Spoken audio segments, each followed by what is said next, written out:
Magandang araw, Pasigueño. Nandito tayo ngayon sa Tanghalang Pasigueño kung saan isasagawa itong State of the City Address ng Alkalde ng Lungsod. Isa-isa nang nagdadatingan ang mga panauhin at ito ay mula sa iba't ibang departamento ng city government. Iba naman po ay mula sa barangay, mga barangay officials, ang local school board at ang iba po ay mula naman sa ibang sektor.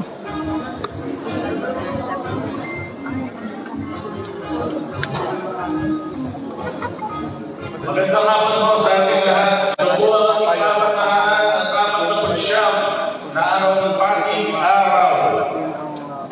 Ang Pasig tuloy ang pag-asa State of the City Address 2022. Pinangalan po ang pagdating ng mga miyembro ng ika-11 Sangguniang Panglusod ng Pasig sa pamumunan ng ating ex-officio member kagagawa ng punong barangay, Konsehal Rigor J. Enriquez.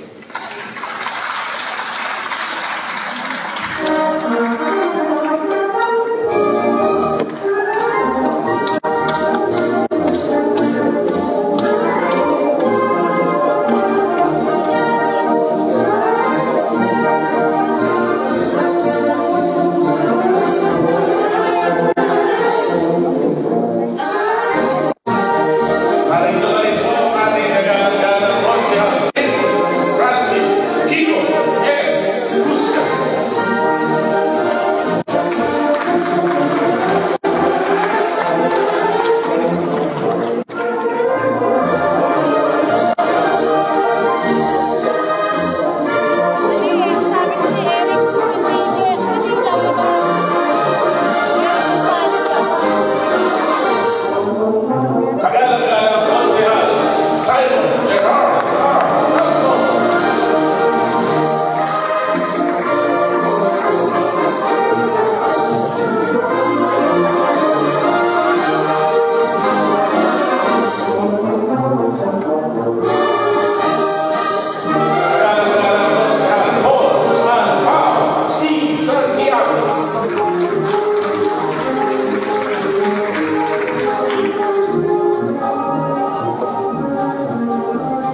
ang kinatawan ng lungsod ng Pasig sa mababang kapulungan, kagala-gala Congressman Roman Texon Roque.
Manatili po tayo na kayo para sa pagpasok ng mga kulay.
Manatili po tayo na kayo, ilagay ang ating ganang kamay sa limang dibdib at pamilin ang lupang hiniran sa pag-awit ng oro Pasigueño na ipukumpas ni Dr. Antonio Hina sa saling ng Pasig City at pagkumpas ni Maestro Ron Rich Rivera. Mga kababayan, ang pagbansang awit ng Pilipinas.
Ilagay natin ang ating sarili sa harap ng ating Panginoon at maging ang kanyang presensya para sa ating panalangin na pangungunahan sa ating naporo.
Sa pagkakataon ito, marami tayo sa bandila ng lungsod ng Pasig.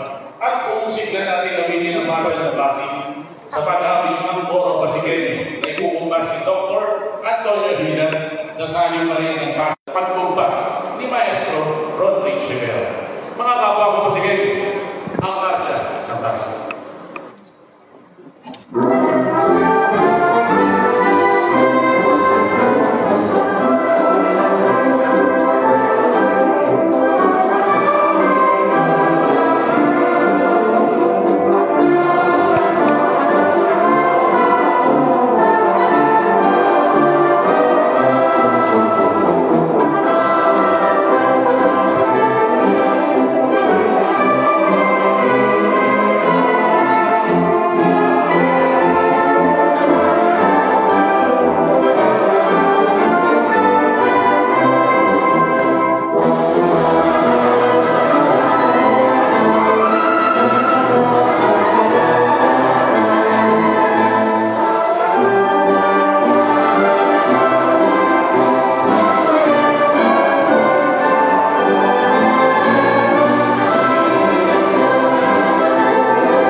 Eksaktong apat na taon na ang nakalipas ng mailaban ang mission dito sa Pasig ng mga Christian missionaries. Dahil ito, para matatag ang ating mahal na lungsod. Sa buong kalapang kayo, ikanto ang Pasig sa pinakamatandang munisipyo o lungsod na naitatak. Ang unang yan, siyempre, ang lungsod ng Maynila noong 24 ng Hulyo 1871 na itinatawag ni Miguel Lopez de Legazpi. Lungsod ng Parañaque noong 32 ng Nobyembre taong 1872 na tayo naman ngayong 2 ng Hulyo 1573. Magandang hapon po ang maligayang araw ng Pasig. Tuloy ang agos. Dinali ng Angeles na ito ang dapat na at dapat na siya na araw ng Pasig. Pagkiin po natin ang ating mga sabihin ng ating Pasig. Happy Pasig Day!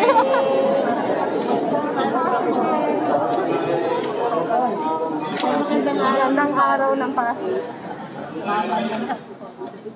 Happy Father's Day daw. Ito, katabi natin sila mga saan pa-picture tayo siya mga Nandiyan nga siya. Sa labas.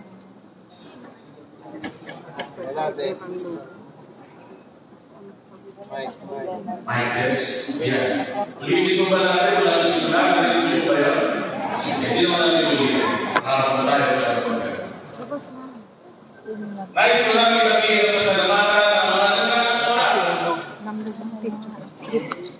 Para sa pagdalo sa mahalagang araw na ito, mula sa ating pamahalaang nasyonal, Pasig City Fire Marshal Superintendent Aristide Pitanya. Pasig City Chief of Police Colonel Roman C. Amunan.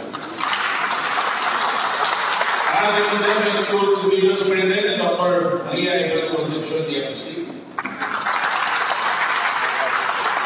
DLL District Director, Director of Visitation, Chief Martinez. Mga department heads and chief of offices, division, unit heads, sa pangunguna ng ating City Administrator, Dr. Geronimo U. Mansell. Ang ating mga pulong barangay ng barangay ng Pasig, nandiyan po tayo ng mga kibat ng sa kayo po. Yan, napakagay namin yung ating po mga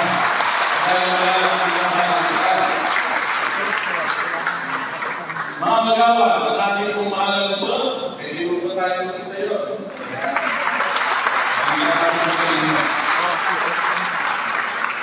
Mga miyembro ng Civil Society Organization, Homeowners Association, mga miyembro ng iba't ibang sektor, magandang hapon po sa ating lahat. Kasama rin po natin siyempre, ngayong umaga ang dahilan ng tuloy-tuloy na pagkakos sa pag-asa, kagalaga po ng lungsod. Victor, dahil sa puto. Kasama pa rin po natin ang ating inatawa sa Kongreso, the Honorable Congressman Roman Hexon Robert. Ang mga miyembro ng Sangguniang Panlungsod sa pangunguna ng ating kagalagang Vice Mayor, kagalagang Robert Vincent Jr. Para sa unang distrito, ang kagalagang sa Raymond Francis Kiko Escusec,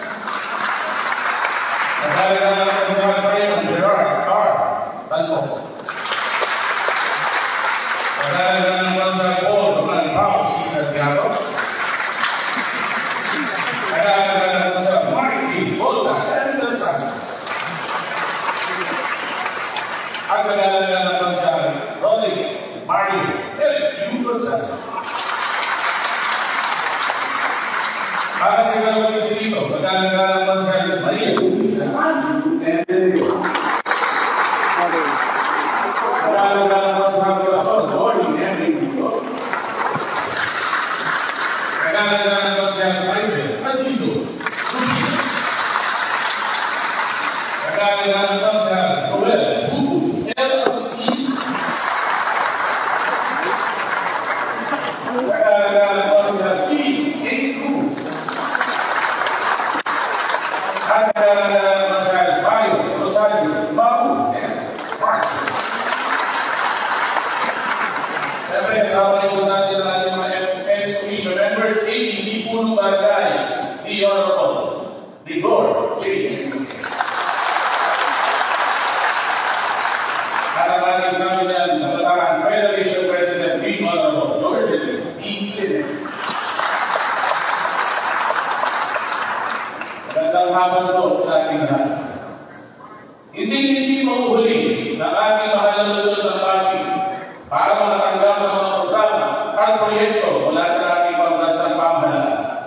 Sigurado ang boses ng bawat isang Pasigenyo ay narinig sa apat na sulok ng mababang patungan upang maisabatas ang mga mahalagang patupala. Mga kababayan, ang ating pinakamamahal na Congressman, the Honorable Roman Hexon Robert.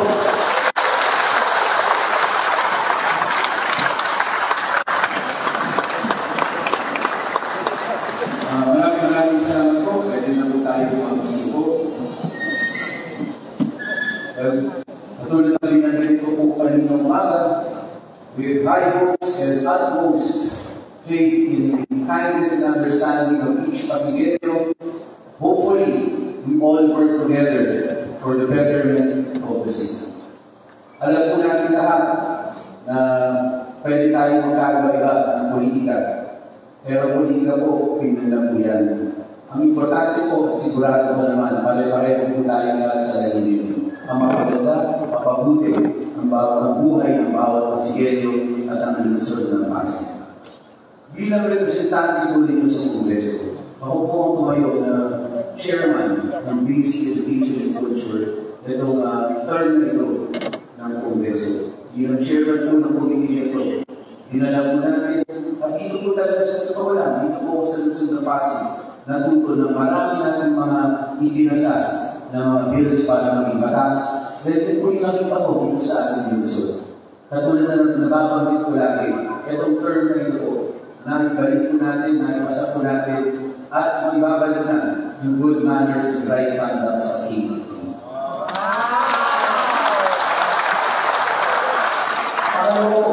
Experience ko dito sa Luzon ng Pasig. Marami tayong mga STED schools. Ito po yung mga paralan kung saan natin nilalagay yung ating mga mag-aaral na nangangailangan ng atensyon ng tawag sa kanila learners and disabilities. Pero napansin ko po dito sa Luzon ng Pasig, kahit matagal na tayo mayroong STED schools at mga STED classrooms. Ang totoo, ang tingin ko po, parang checklist ng ginagawa. At masabi lang, na ginagawa natin, ginagawa natin ang trabaho natin para yung learners with disabilities ay matulungan natin. Dahil po dito, tinutukan po natin at nakipasala po yung mga batas po natin kung saan po ang learners with disabilities ay ngayon ay mag-mainstream na po natin sa ating mga paaralan. Pangalan po ng batas nito ay inclusive education.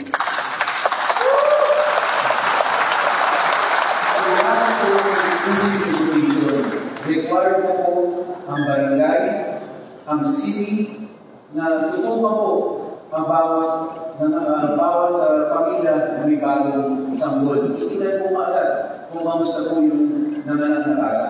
Kung siya ay nangangailangan ng tulong, kailangan from birth pa lang, 0 years old, up to mag-aaral siya. Makina na, mag-check up ang kita po ng barangay at ng siyudad kung matutulungan po yung bata po. Ang gusto po natin, mag-mainstream ang karamihan ng ating learners with disabilities. Bakit po? Sa totoo po, bigyan po natin na halimbawa. Sa bagong nilo po, meron tayong STED dyan. Ang totoo po dyan, marami po dyan siguro na mainstream natin dati pa.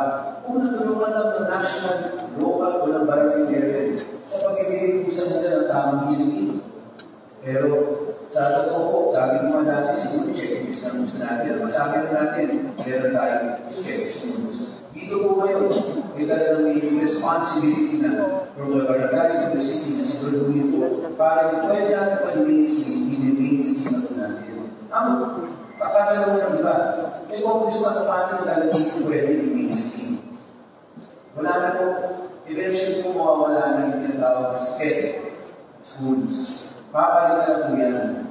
Ang gagawin po natin, isang center, IRC, kung saan ang namumuno po dyan, Department of Education, Department of Health, City, para mapangalagaan po talaga yung bata, hindi natin mag-mainstream. Ang importante po, from birth hanggang tumanda po siya, nakalagaan po natin ang bawat learner with disability. Yan po yung nasa batas tayo po natin yung makagal na pinag-usapan, pero sa totoo walang batas, yung alternative learning system or ALS. Dati po yung ALS nila, ginagawa na po dyan, ay parang yan, checklist rin po para masabi naman na meron tayong ALS program. Pero ang totoo po yan, talaga bang nakakalimutan, talaga bang naibabalik ba natin sa mainstream ang bata na dumaan sa ALS? Sino po ba ang qualified sa ALS? Kunyari po, nag-aaral ka, problema po, kailangan mo tulong sa pamilya mo. Maghihit po sa pag-aaral mo, itigil ka ng 1, 2, or 3 years. Ano man mo kayo? Kasi sa edad po, medyo nag-advance na lahat ng yung mga klase. So under the ALS system po, dapat matulungan ka para makabalik ka sa tamang level, para kaedad mo yung mga kaklase mo din. Pero dati po, since walang batas, ang ginagawa ko dati, pinagahalo-halo na lang. Pwede kang mag-tech-o, pwede kang mag-reading comprehension. Pero mali po yun. Kung gusto natin makabalik ng mainstream hanggang kolektibo, hindi po tech-o ang pinapasok dyan. Ang dapat natin pinapasok dyan, literacy talaga. Kasi lahat ng batas mo ito, dinireksyon na po natin hanggang grade 12, meron na po ALS examination. Pero, ang pinag-test ko sa bata ay yung kanyang literacy. Kailangan marunong siya magbasa at naiintindihan niya yung kanyang binabasa. Pero at yung example, halimbawa, sa akin ito suko, sa bahay ng dalan ko, pag bumisita po kayo dyan, meron tayo mga kabataan na nandun sa bahay ng lugar ko. Pero sabi natin, hindi po nila ayaw nila mag-grade 11 or 12. Kasi medyo mas matanda na sila doon. Kailangan kolehiyo sila. Sa bagong batas po nito, pwede po silang dumaan HALS program, sponsored by the city or sponsored by the barangay. Basta ang leaders yan tinuturo, mag-examination sila, pwede na po silang dumiretso kolehiyo pag sila yung isa. Yan ang mga siguro po, walo po yung major na batas na bago. Ito sa walo. Pero hindi ko na po pwede magitin lahat. Yung sabi ni sa akin, yung sabi mahaba. Pero gusto ko magitin po yung isa pa. Yung Excellence in Education Act. Nakasa po yun ng mahal sa lang ng bago dito. Sa ilalim po ng batas na yan, unang-una po i-institutionalize natin yung layout sa Baguio City. Yung National Educators Academy of the Philippines. Pag ikaw ay teacher, whether in a public or private school, pwede na po mag-enroll doon para i-upskill ka ng iyong mga skills na nakuha. Para yung mga bago na teknolohiya o mga bago na kailangan matutunan na dito ay makuha sa academy dito. Pangalawa, sa ilalim ng Excellence in Education Act, ang teaching personnel po natin, magbibigyan na po ng direction focus, bibigyan na po sila ng tinatawag na scholarships and grants. Pwede sila mag-aral, hindi lang po dito, pero kahit sa ibang bansa. Gusto lang po natin ang mga guro natin, makuhain na lang ang gusto natin. Pakuli ka lang ang gagawin. Pero ito po sa totoo, hindi ko pa alam kung napirmahan yung bill. Kasi napasa po namin yung last day ng Congress. So alam naman po natin medyo yung transition na yun. Meron po kami pinasa ng class kung saan tumatawag po kami ng Education Summit 2. Bibigyan po natin ng one ang ating education community na i-review ang K-12 program, i-review yung pabuhan po ng education